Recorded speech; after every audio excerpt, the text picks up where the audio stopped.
Mulai. Assalamualaikum warahmatullahi wabarakatuh. Waalaikumsalam. Waalaikumsalam warahmatullahi wabarakatuh. Lalu sebelumnya saya perkenalkan diri, saya Teddy Gunawan dari kelompok 2. Dari kelompok 2 ini kami akan dari materi yaitu prinsip dasar desain yang akan dijelaskan oleh pemateri kita. Jadi minta tolong Mbak Malika tampilkan slide dulu.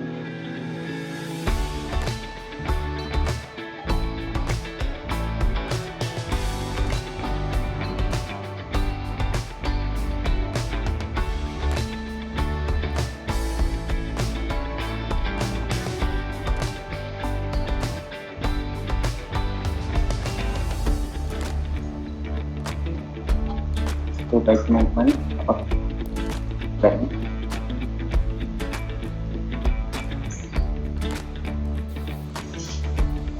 Baik, langsung saja saya silakan untuk materi pertama untuk menjelaskan materi tentang prinsip dasar. Baik, di sini saya akan menjelaskan apa itu prinsip dasar desain. Nah, prinsip dasar desain itu memiliki teknik mencetak dalam seni grafis. Ada beberapa teknik mencetak dalam seni grafis. Yang pertama, silk screen, cetak timbul atau tinggi. Yang ketiga, litografi. Yang keempat, cetak dalam. Cetak dalam dibagi menjadi beberapa, yaitu engraving, acting, mezzotint, 3-point. Next.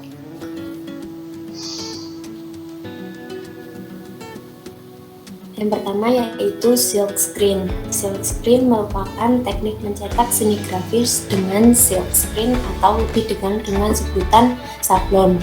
Sablon adalah teknik mencetak yang menggunakan screen atau kasa yang dipasang rangka.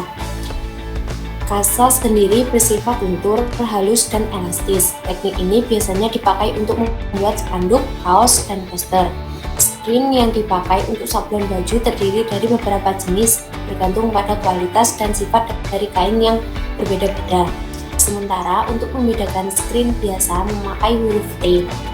Berikut ini beberapa jenis screen yang dipakai untuk sablon, itu T150, T120, dan T99, T55. Next. Nah, ini merupakan contoh dari penerapan silk screen. Next. Yang kedua yaitu cetak timbul atau tinggi. Cetak timbul atau tinggi adalah proses cetak dengan acuan membentuk sebuah gambar di media cetak datar secara timbul atau tinggi. Teknik mencetak seni grafis ini biasanya digunakan untuk membuat stempel atau cap. Sementara untuk medianya bisa menggunakan cardboard, metal, papan kayu, linoleum, karet, dan kayu lapis atau triplek. Teknik dari cetak timbul atau tinggi yang paling banyak digunakan yaitu seni grafis. Cutikan kayu. Teknik mencetak seni grafis ini pertama kali adalah Johannes Gutenberg dari Jerman. Setelah itu orang Koptia atau Mesir di abad ke-14 Masehi memakainya, dan orang Eropa memakainya untuk memberi hiasan di kain tenun. Next. Nah, berikut merupakan contoh penerapan dari cetak timbul. Next. Yang ketiga yaitu litografi. Litografi terdiri dari dua suku kata, yaitu litos, batu, dan grafen, menulis. Dalam bahasa Yunani, jadi litografi adalah teknik mencetak seni grafis yang memakai acuan dari lempengan berupa batu kapur. Batu kapur itu enam memiliki sifat yang menghisap atau menyerap mak dan tinta. Next.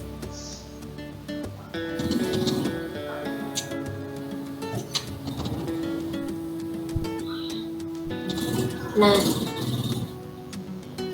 ini merupakan contoh dari penerapan liktografi. Next.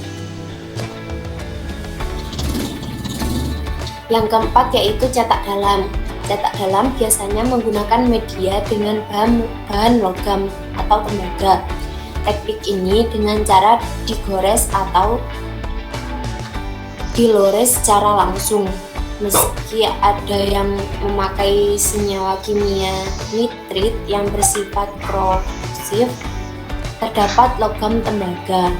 Teknik mencetak seni grafis cetak dalam dibagi menjadi 4, yaitu engraving, etching, mezzotint, dan 3-point. Next.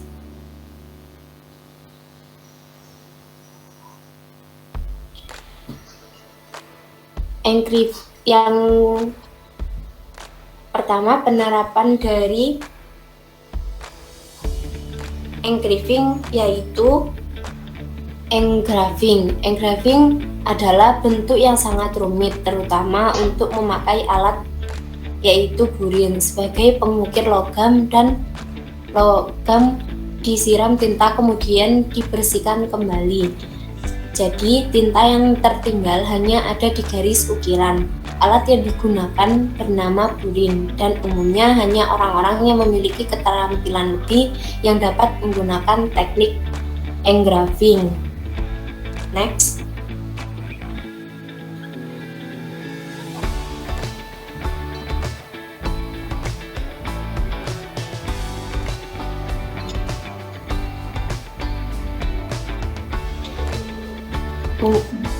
Untuk selanjutnya materi akan saya lanjutkan.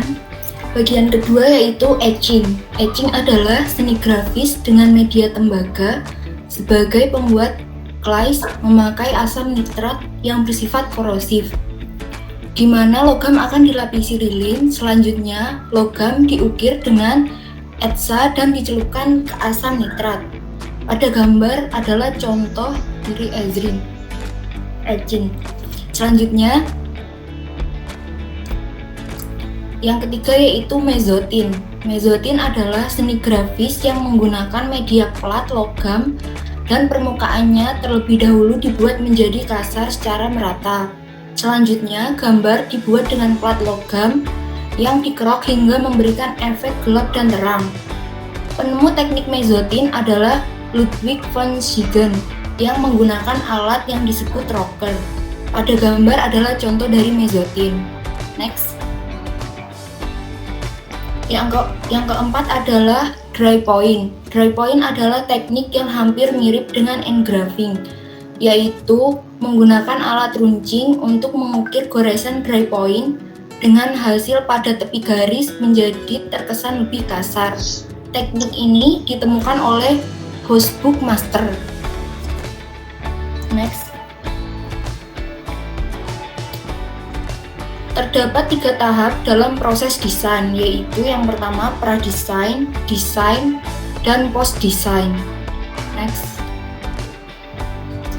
Dalam tahap pradesain memiliki tahapan-tahapan yaitu penyampaian konsep, desain, penjadwalan, pengaturan anggaran, pembentukan tim, dan penandatanganan kontrak.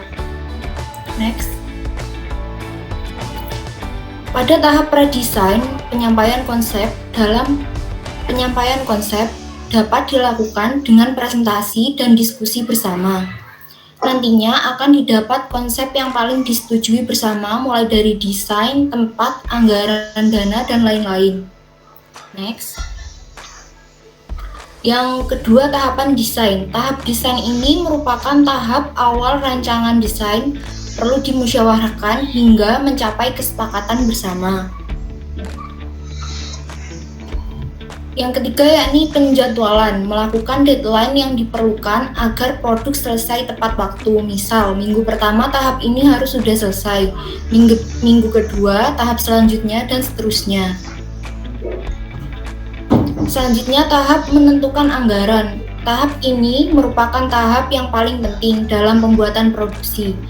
Pasalnya, tanpa adanya anggaran, produksi tidak dapat berjalan. Sangat penting untuk menentukan anggaran dengan seksama.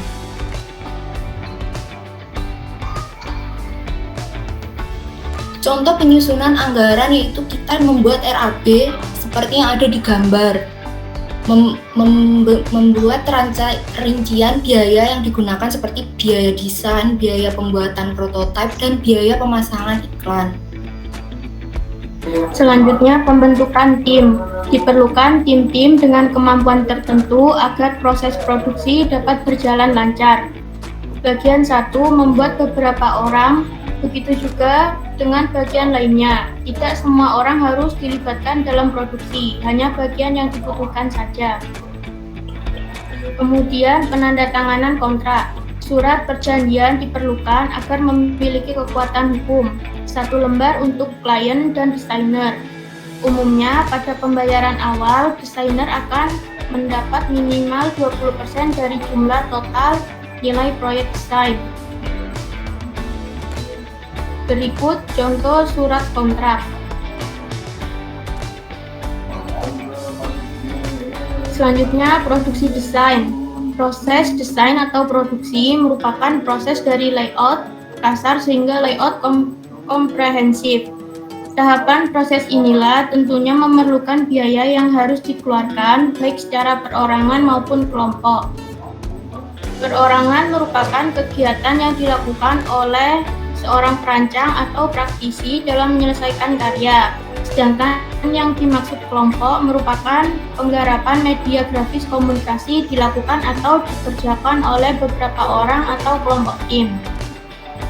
Selanjutnya, produksi desain. Contoh perancangan, poster yang bisa diselesaikan oleh seorang desainer atau praktisi. Sedangkan dalam penganggaran komik, buku majalah, koran, dan sebagainya bisa dikerjakan teamwork, yaitu bagian naskah, ilustrasi, layout, dan sebagainya. Yang ketiga, post-produksi desain. Pasca produksi merupakan pembiayaan di luar praproduksi dan proses produksi. Penganggaran ini dilakukan untuk mempublikasikan media grafis kepada khayalak sasaran masyarakat seperti penerbitan di mass media, memasang poster di berbagai tempat. Selanjutnya, biasa pemasangan dan penerbitan di dalam mass media berbeda-beda. Perbedaan harga dalam mass media disebabkan oleh jenis mass media, rubrik yang ditempati atau disewa. Selanjutnya, begitu pemasangan media grafis digital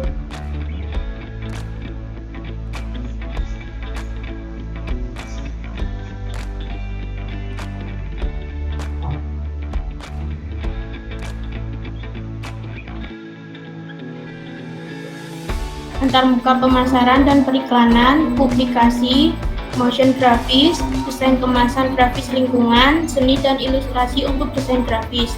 Teknik mencetak desain grafis terdiri dari silkscreen, cetak timbul, litografi, dan cetak dalam. Yang ketiga, proses desain grafis terdiri dari pradesain grafis, produksi desain grafis, post produksi desain grafis. Selanjutnya, referensi. Pujianto 2008, Teknik Grafis Komunikasi, Jilid 1 untuk SMK, Direktorat Pembinaan Sekolah Menengah Kejuruan. Yang kedua, Laksana Devi Award Widya 2013, Pengantar Desain Grafis, Universitas Dian Nuswantoro Semarang. Yang ketiga, Dianto Danang, Ruang Lingkup Seni 2. Yang keempat, Endang Endratman, SD 2008, Tips dan Trik Graphic Design. Yang kelima, Sunarto Wigiono 2013, Gaya Desain Tinjauan Sejarah Pasca Sarjana IKJ. Selanjutnya, terdapat 5 prinsip desain, yaitu keseimbangan, kesatuan, ritme, penekanan, dan proporsi. Selanjutnya, keseimbangan atau balance. Sesuai namanya, keseimbangan di sini berarti keseluruhan komponen-komponen desain harus tampil seimbang. Desainer harus memadukan keseimbangan antara tulisan, warna, maupun gambar, sehingga tidak muncul kesan berat sebelah. Ada dua jenis keseimbangan, yaitu keseimbangan simetris dan asimetris, di mana simetris berdasarkan pengukuran dan pusat yang menyebar ke arah sisi dan kanan, sedangkan asimetris berarti pengaturan yang berbeda dengan berat benda yang sama di setiap halaman.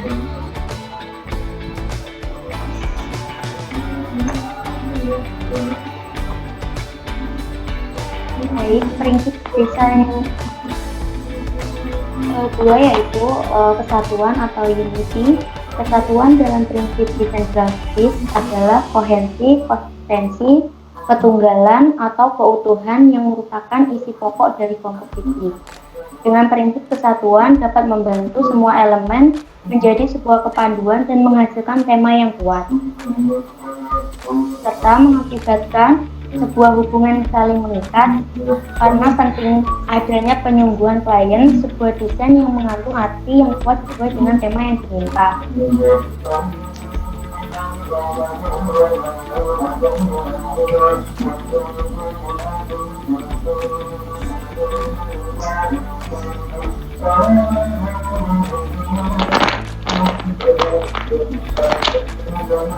Yaitu ritme.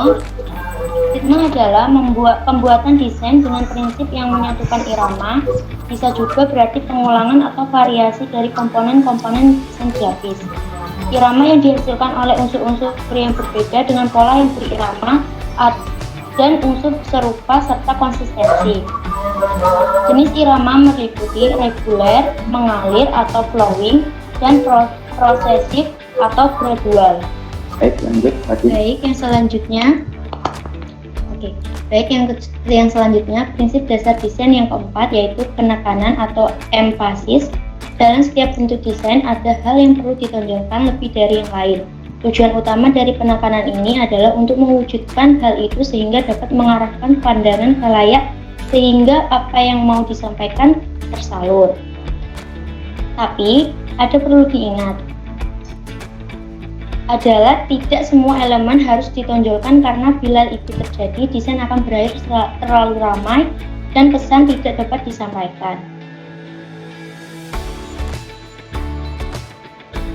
Next. Prinsip dasar desain yang kelima yaitu proporsi.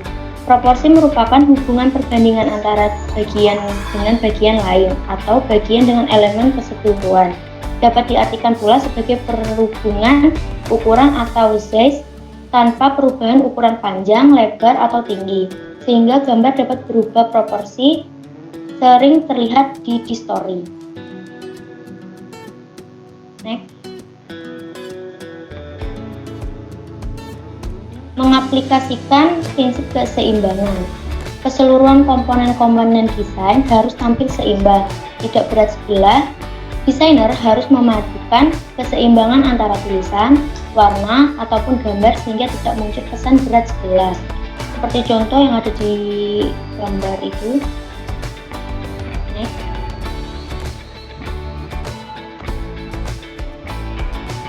Mengaplikasikan prinsip kesatuan.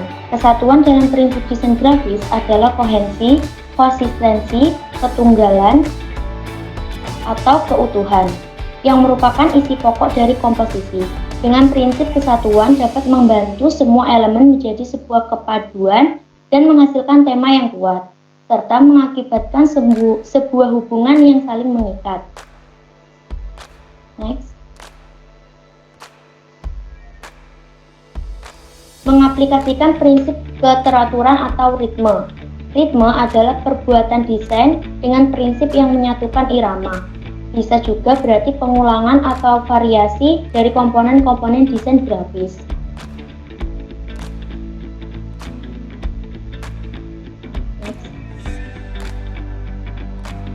Mengaplikasikan prinsip penekanan atau fokus. Setiap bentuk desain ada hal yang perlu ditonjolkan lebih dari yang lain. Tujuan dari penekanan ini adalah untuk mewujudkan hal itu sehingga dapat mengarahkan pandangan khalayak sehingga apa yang mau disampaikan tersalur. Next. Mengaplikasikan prinsip proporsi. Proporsi dapat diartikan pula sebagai perubahan ukuran atau size tanpa perubahan ukuran panjang, lebar, atau tinggi, sehingga gambar dapat berubah proporsi sering terlihat di distori. Oke, selanjutnya adalah design thinking. Selanjutnya, apa itu design thinking? Design thinking adalah proses berulang di mana kita berusaha memahami pengguna, menantang asumsi, dan mendefinisikan kembali masalah dalam upaya mengidentifikasi strategi dan solusi alternatif yang mungkin tidak langsung terlihat dengan tingkat awal pemahaman kita. Pada saat yang sama, design thinking menyediakan pendekatan berbasis solusi untuk menyelesaikan masalah. Ini adalah cara berpikir dan bekerja serta kumpulan metode langsung. Ini adalah kutipan. Design thinking berfokus pada mengintegrasikan kebutuhan user, kapasitas, teknologi, dan bisnis. Ini adalah kutipan lagi. Jangan pernah berasumsi karena asumsi membunuh. Aqil S. Habib. Nah, berikut ini adalah elemen penting design thinking. Yang pertama adalah people centered.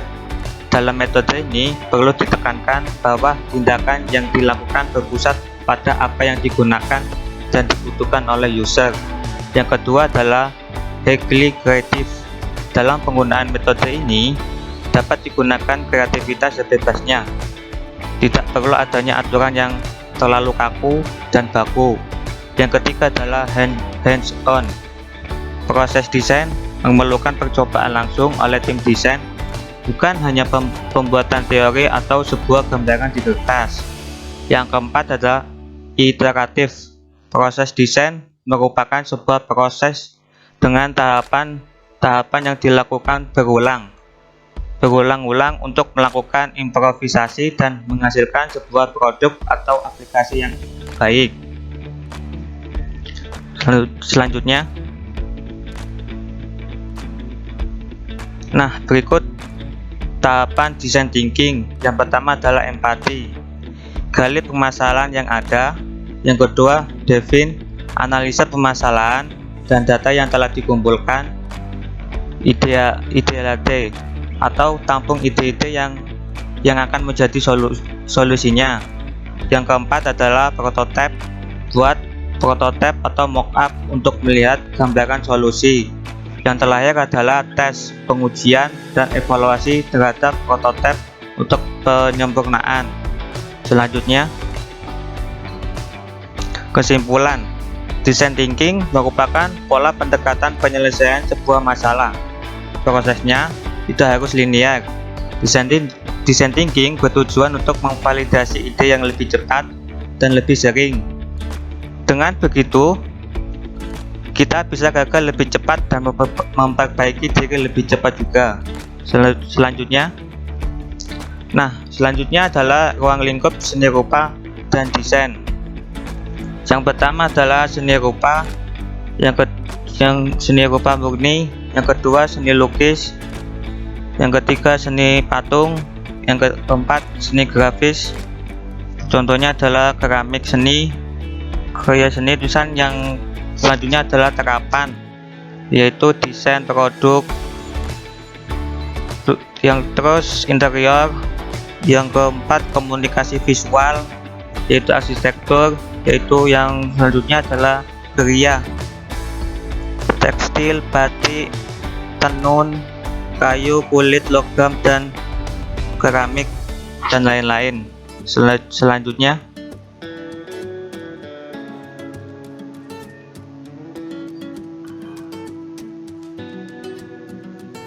lanjut slide. Nah, ini adalah perbedaan seni dan desain. Yang pertama, perbedaannya adalah produk air. Untuk seninya adalah produk untuk memanjakan mata penikmat seni. Sedangkan desain produk untuk menyediakan komunikasi dan menunjang produktivitas. Perbedaan yang kedua adalah penyelesaian masalah. Untuk seninya adalah masalah merupakan ide dari seniman sendiri, sedangkan desain itu adalah masalah dari klien. Yang ketiga adalah perbedaannya adalah tingkat keahlian. Untuk seni sendiri, keahliannya membuat produk. Semakin ahli produknya, semakin memiliki value. Sedangkan desain, keahlian yang dibutuhkan adalah komunikasi dan problem solving. Yang keempat adalah interaksi dengan orang lain. Seni adalah hampir tidak ada. Sedangkan desain sangat penting. Solusi yang diberikan hasil dari interaksi dengan orang lain. Yang kelima adalah fungsi yang diberikan. Untuk seni, produk berupa stimulasi visual, sedangkan desain menciptakan sesuatu yang sifatnya fungsional. Yang terakhir adalah sistem produksi. Untuk seni, produk terbatas, karya seni yang artistik dan dihargai karena orisinalitas ide. Untuk desain, produksi massal. Selanjutnya, ini yang selanjutnya adalah sejarah seni rupa dan desain. Yang pertama adalah seni rupa zaman prasejarah. Seni rupa yang dapat dikatakan sebagai bagian budaya yang tua. Seni rupa telah ada sejak manusia mengenal peradaban. Karya-karya yang dimaksud ditemukan dalam bentuk gerabah yang diberikan ornamen hias tertentu. Patung-patung leluhur masyarakat prasejarah, serta catatan-catatan dalam bentuk gambar yang digoreskan pada dinding-dinding goa. Yang selanjutnya adalah peradaban bangsa-bangsa kuno. Bangsa-bangsa timur yang mendiami daerah Timur Tengah dan Asia Kecil, serta daerah Mesir yang dikenal sebagai bangsa-bangsa yang memiliki peradaban tinggi.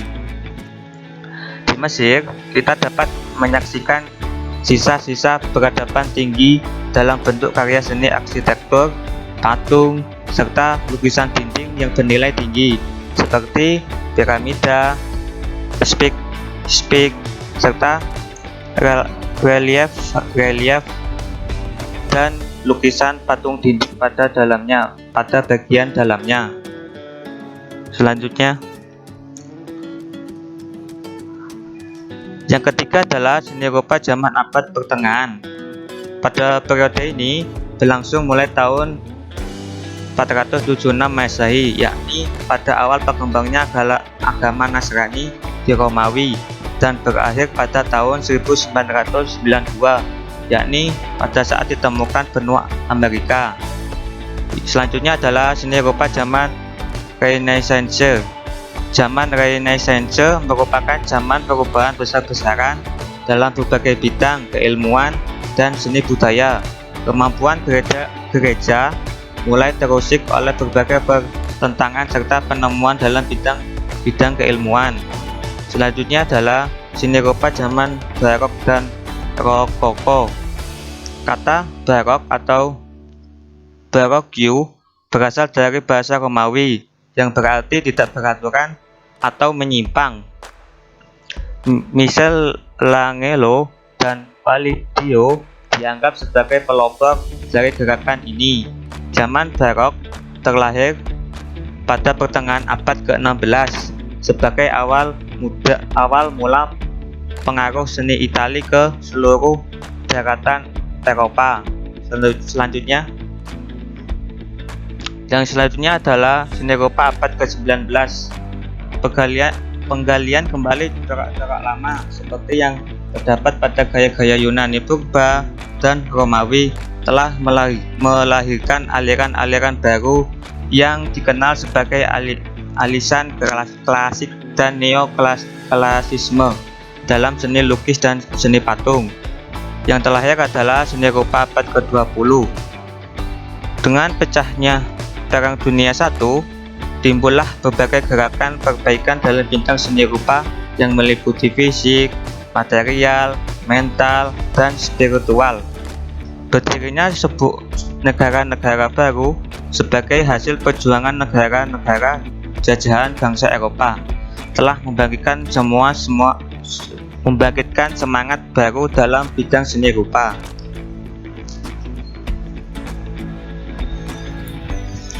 Selanjutnya, komunikasi visual sudah ada sejak munculnya piktogram, yaitu ideogram yang menyampaikan suatu makna melalui penampakan gambar yang menyerupai atau meniru keadaan fisik objek yang sebenarnya. Tanda atau gambar yang termasuk piktogram disebut piktograf. Contoh suatu piktograf meliputi gambar-gambar kuno dan lukisan prasejarah yang ditemukan dalam dinding-dinding gua. Piktogram menceritakan kejadian sehari-hari pada zaman gua, sebagai contoh seperti gambar di samping. Next. Hieroglif merupakan sebuah karakter dari sistem tulisan Mesir kuno. Skrip logografis yang berbentuk piktografik dalam bentuk yang mengingatkan pada orang Mesir kuno terkadang juga disebut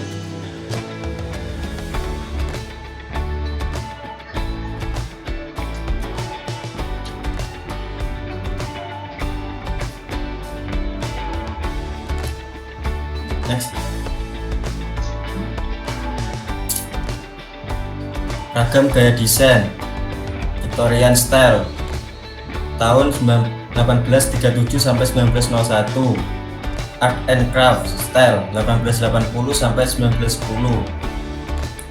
Art Nouveau style 1890 sampai 1920, Futurism style 1900 sampai 1930, Early Modern style 1910 sampai 1935, Heroic Realism style 1910 sampai 1940, Art Deco style 1920 sampai 1940, Swiss International Style Design 1940 sampai 1960, Late Modern Style 1945 sampai 1960, American Kid Style 1950 sampai 1960, Psychedelic Style 1960 sampai 1970, Pop Art Style 1960 sampai sekarang, Postmodern Style 1970 sampai 1990, Moon Style 2000 sampai 2015, WPAP Style 2008 sampai sekarang, Flat Design Style 2010 sampai sekarang, Metro Design Style 2012 sampai sekarang. Next. Selanjutnya Victorian Style. Victorian Style berasal dari Inggris pada periode pemerintahan Ratu Victoria berlangsung. Ciri utama style desain ini adalah terdapat ornamen hiasan yang kompleks. Gaya desain ini sedikit lebih sederhana dengan warna-warna cerah atau vintage design.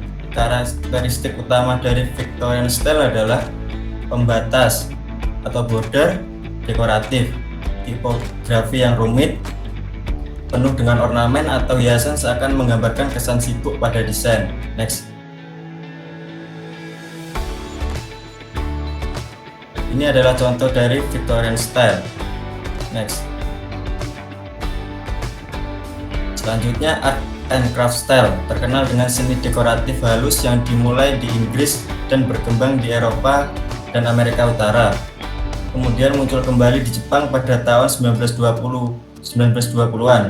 Gaya desain ini dibuat menggunakan bentuk sederhana atau simple form, kesan romantis dengan lebih menekankan penggunaan tekstur dan ilustrasi tipografi. Ciri dari karakteristik utama adalah bentuk yang sederhana, ilustrasi tipografi, pengguna tekstur yang banyak. Next.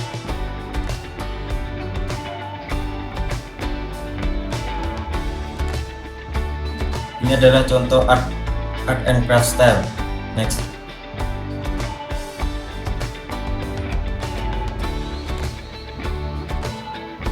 Tokoh-tokoh dari art and craft style yaitu William Morris, Owen Jones, Gustav Stickley, Abercrombie, Arthur M. Murdoch, Adolf Loos, Michael Town, William Butterfield, Augustus Welby Northmore Pagin. Next. Art Nouveau style. Art Nouveau populer di Eropa Barat dan Amerika dari sekitar tahun 1890 sampai 1920, menggunakan garis atau lem serta bentuk yang alami. Sedang style Art Deco menggunakan bentuk yang geometris dan gradasi warna yang lebih modern. Ciri utamanya yaitu digambar tangan atau hand draw, penggunaan ornamen garis dan kurva yang alami, penggunaan objek wanita pada desain. Next. Berikut contoh dari Art Nouveau. Next. Oke, baik, saya akan beri presentasi.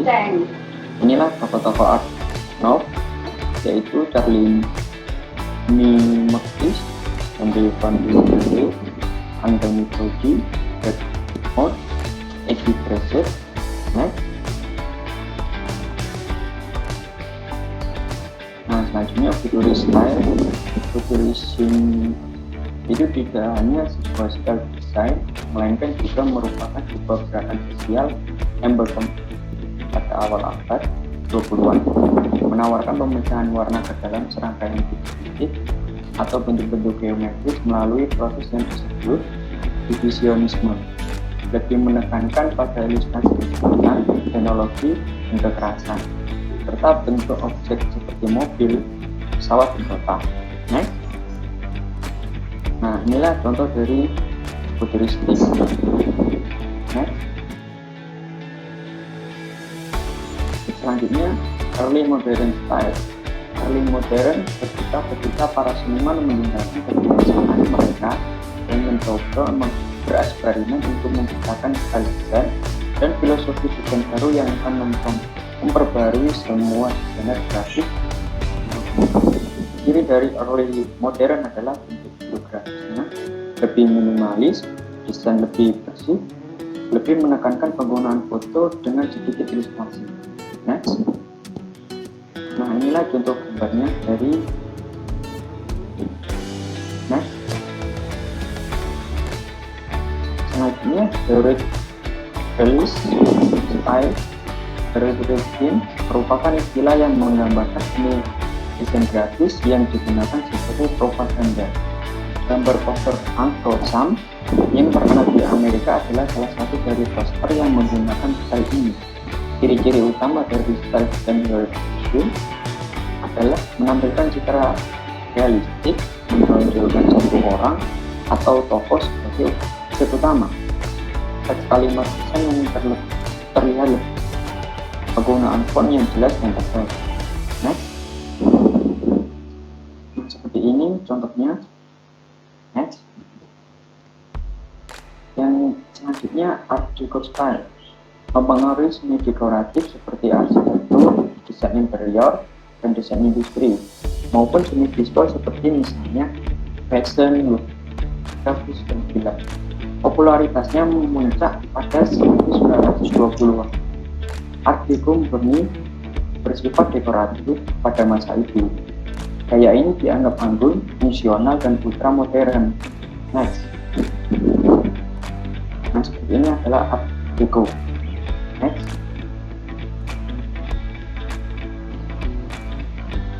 Nah, tokoh Art Deco yaitu siapa aja? Jacques Henri Bouchard, René Lalibu, Lucy Cooper, and Clarice Cliff, Jean Foucault, Paul Poiret, dan Anne Cassin.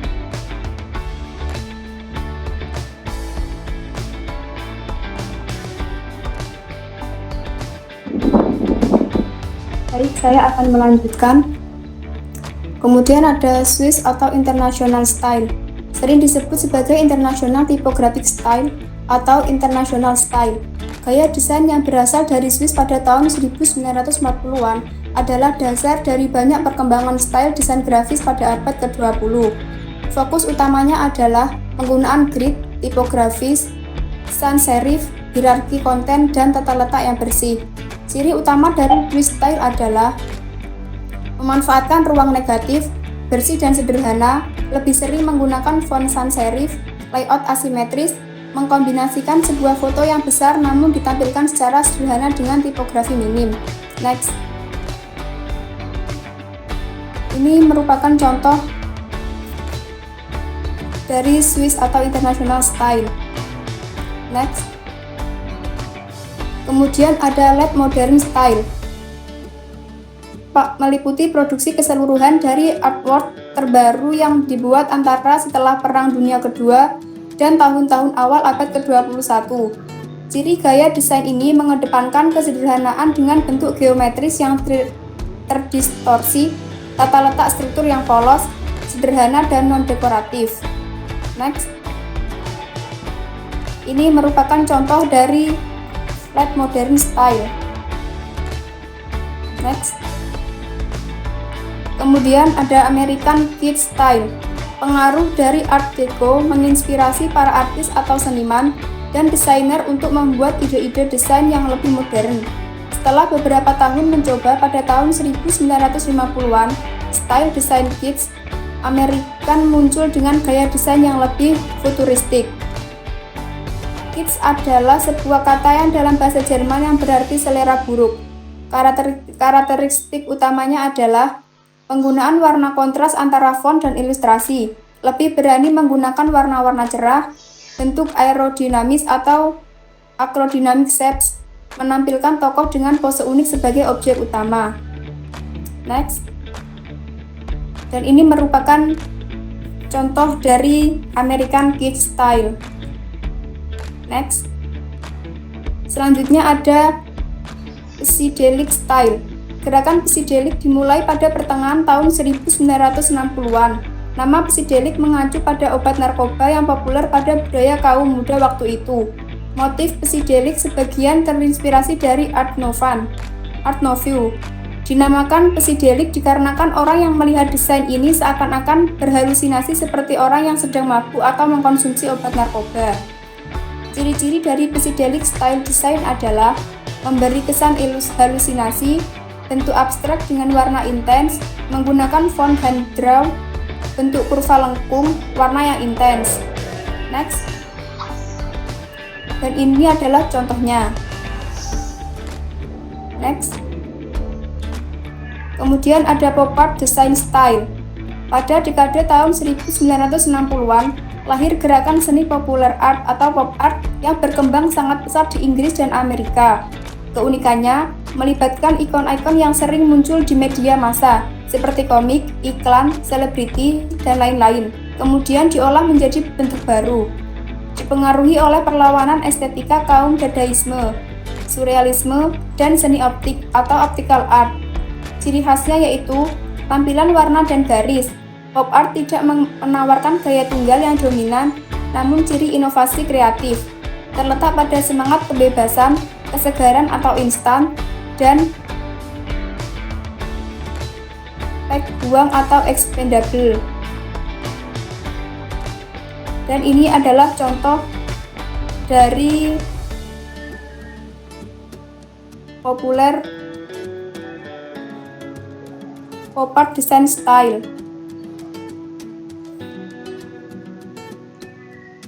Selanjutnya ada postmodern style. Postmodern tidak memiliki dampak pada desain grafis sampai pada tahun 1980-an. Awalnya, banyak yang mengira ini hanya mix art atau style campur. Namun, pada kenyataannya ini adalah rancangan terbaru dari desain. Style ini ditandai dengan judul yang miring, ilustrasi kolase, terdapat unsur tumpang tindih dalam desain, menampilkan tokoh sebagai objek utama, dan dekorasi impulsif. Next. Nah, ini merupakan gambar dari postmodern style. Next.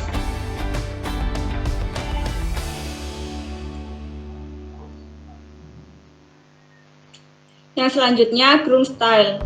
Grunge style adalah sebuah evolusi desain baru yang muncul pada awal tahun 2000-an. Tekstur kotor sering digunakan sebagai background atau gambar latar belakang untuk menu navigasi pada website, foto, dan keseluruhan layout.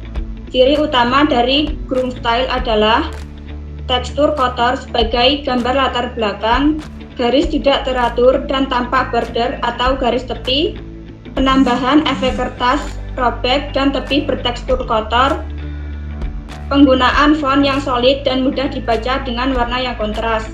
Next. Nah, ini merupakan contoh dari ground style. Next.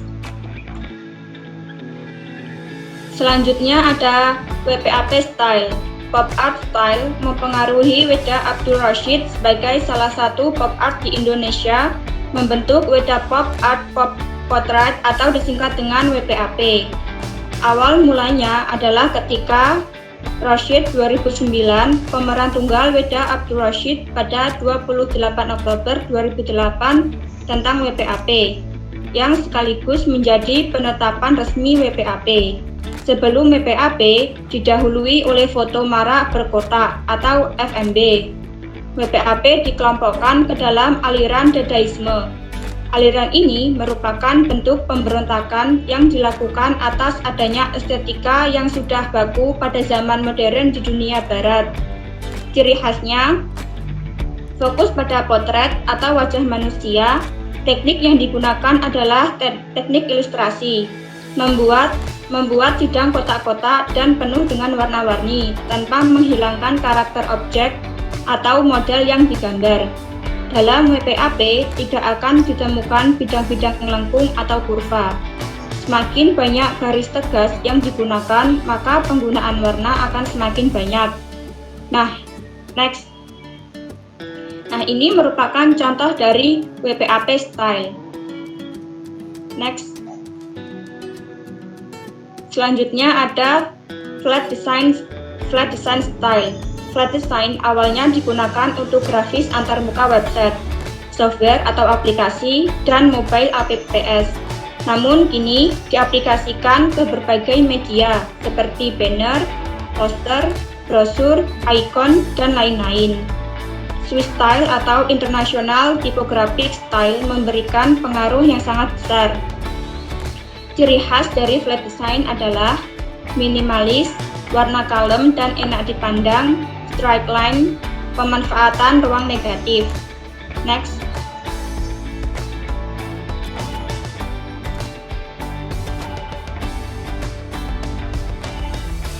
Nah, ini merupakan contoh dari flat design style. Next. Selanjutnya, Metro Design Style. Metro UI merupakan istilah bahasa baru yang dikenal setelah meluncurnya sistem operasi Windows 8 pada tahun 2012. Dengan desain UI modern dan tipografi yang menakjubkan yang belum pernah ditemui sebelumnya. Metro Design lebih mengandalkan banyaknya grid layout yang simple dan penggunaan tipografi sans serif. Kesederhanaan tipografi ini mampu dibaca dan dimengerti dalam beberapa detik saja. Desain yang sangat menarik, simple, dan indah dengan efektivitas kesederhanaan yang colorful. Desain yang sangat cocok diterapkan di semua perangkat device, baik itu PC, laptop, layar sentuh, tablet, dan juga smartphone. Next. Nah, ini merupakan contoh dari Metro Design Style. Next. Kesimpulannya di sini, yang pertama, seni rupa dibagi menjadi yang pertama seni rupa murni dan seni rupa terapan. Desain grafis atau DKV merupakan bagian dari seni rupa terapan. Yang kedua, desain grafis sudah ada sejak zaman prasejarah dan terus berkembang hingga saat ini dengan berbagai ragam gaya desain atau desain style. Selanjutnya langsung saya serahkan ke moderator. Silakan moderator.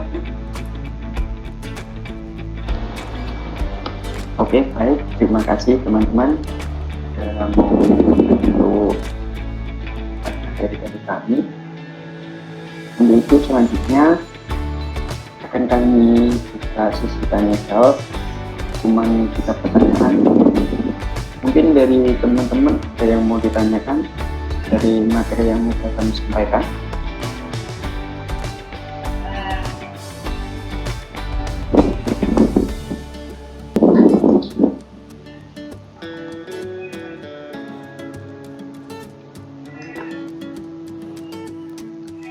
Izin bertanya. Ya. Langsung aja perkenalkan diri. Perkenalkan, nama saya Lailatul Maisaro, NIM 3619554011023. Saya perwakilan dari kelompok 3. Izin bertanya yaitu sebutkan tahapan dalam memproduksi desain khususnya karya desain grafis. Kami simpan dulu pertanyaannya. Mungkin ada lagi yang mau ditanyakan?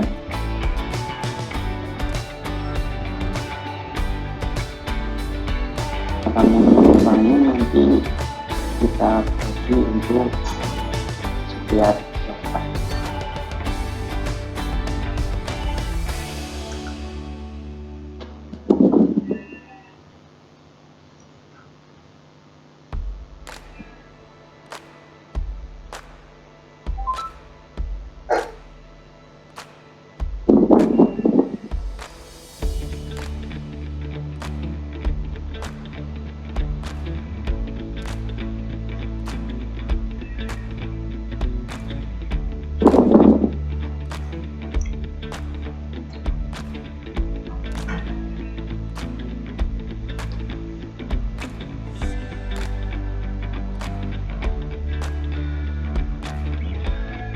Baik, kalau gitu aku mau jawab yang tadi, soal pertama tadi ya. Boleh Mas Gading? Tadi, ya silakan. Sambil nunggu yang lain.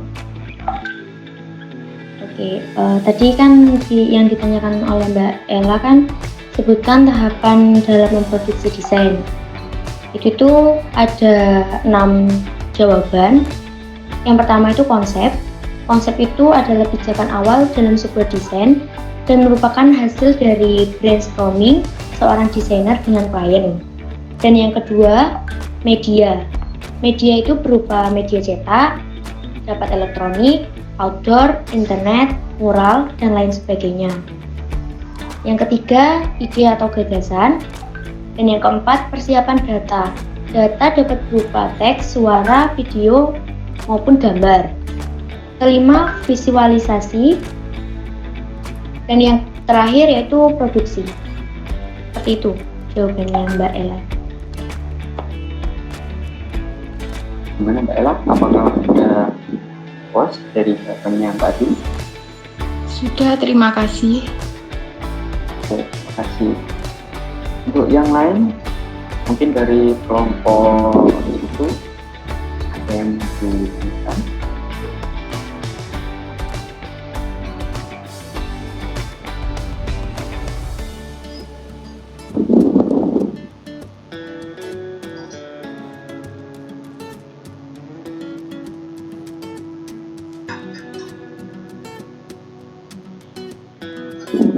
Dari Mbak Evita.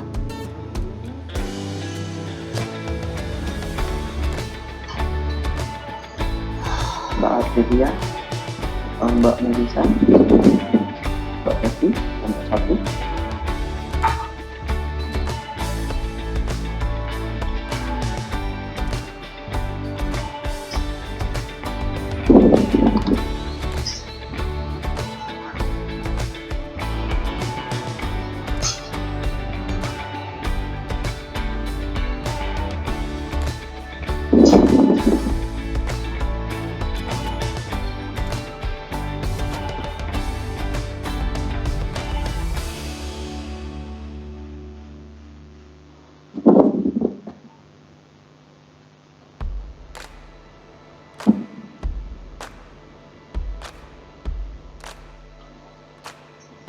Izin bertanya lagi. Yes. Jenis kertas apakah yang cocok digunakan dalam desain packaging produk makanan ringan? Oke, masalah desain packing sangat dijawab oleh Mbak Siti. Silakan Anda. Baik, terima kasih. Di sini saya akan menjawab pertanyaan dari Mbak Lailatul. Jadi, jenis kertas apakah yang cocok digunakan dalam desain packaging produk makanan ringan? Desain yang cocok yaitu kertas ivory. Jadi kertas ivory adalah kombinasi antara art paper dan art cartoon. Di sini terdapat dua warna di kedua sisi kertas. Sisi satunya berwarna putih dengan tekstur licin dan mengkilap, dan sisi lainnya berwarna abu-abu. Kebanyakan digunakan untuk berbagai bungkusan produk, seperti untuk dus obat, kosmetik, dan label harga. Jadi, apakah layak dipakai untuk kertas kemasan makanan? Sangat layak, karena banyak restoran dan pujasera yang memakai kertas ini. Kebanyakan bukan untuk bungkusan makanan, melainkan kotak kardus atau kotak makanannya. Jika dipakai untuk kotak makanan, terlebih makanan berminyak, bisa tambahkan kertas lain seperti kertas greaseproof. Alasan lain mengapa kertas ini layak digunakan untuk bungkusan makanan yaitu permukaannya yang glossy. Jadi kemasan makanan tersebut akan terlihat mewah tanpa mengubah rasa asli makanan. Dan kandungan kertas ini tidak berbahaya, artinya warna, tekstur, aroma, dan rasa makanan tetap terjaga. Jadi seperti itu.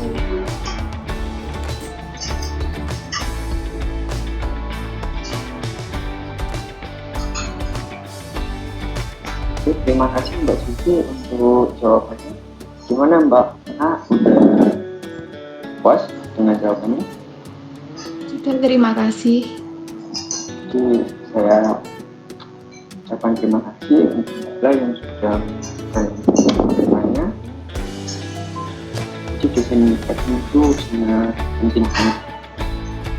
Tapi untuk masalah kemampuan belajar untuk kita memasukkan kepada konsumen, karena itu yang dilihat ya. Karena nggak mungkin kan kita mau beli yang harus dilihat dulu dalamnya, yang dilihat luarnya. Oke, sudah tidak ada yang mau tanya lagi, saya akhiri. Oke, boleh kita foto bersama dulu. Untuk teman-teman boleh on cam untuk dokumentasi. Konten sebentar. Oke, saya hitung 1, 2, 3.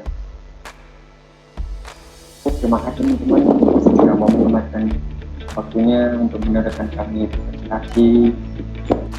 Bila ada salah kata, mohon maaf karena tak. Oke. Sekian dari kami. Wassalamualaikum warahmatullahi wabarakatuh.